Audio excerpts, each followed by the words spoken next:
एक समय की बात है। श्री कृष्ण गोकुल में बचपन में खेतों में गोपियों के साथ खेलते थे। एक दिन गोपियां उनसे एक सवाल पूछने लगी, हे कन्हैया, तुम इतने सुंदर कैसे हो? श्री कृष्ण मुस्कुराए और कहें, देखो गोपियों, सुंदरता हमारे चेहरे की नहीं बल्कि हमारे मन की होती है। अगर हम दिल से सच्चे हैं और अच्छे कार्य करते हैं तो हर कोई हमें सुंदर देखेगा। एक दिन गोपियों में एक लड़ाई हो गई। श्री कृष्ण ने उनसे पूछा, ये लड़ाई क्यों हुई?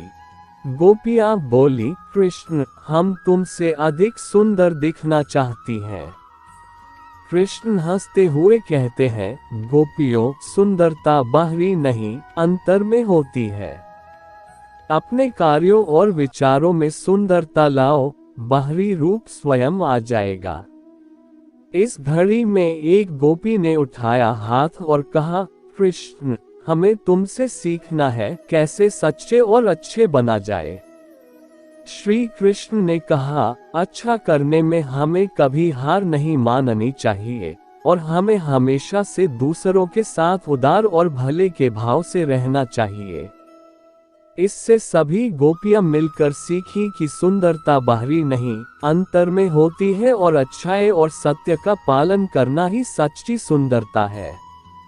श्री कृष्ण ने गोपियों को आगे कहा, हमेशा याद रखो, जीवन में चुनौतियों का सामना करना हमें मजबूत बनाता है।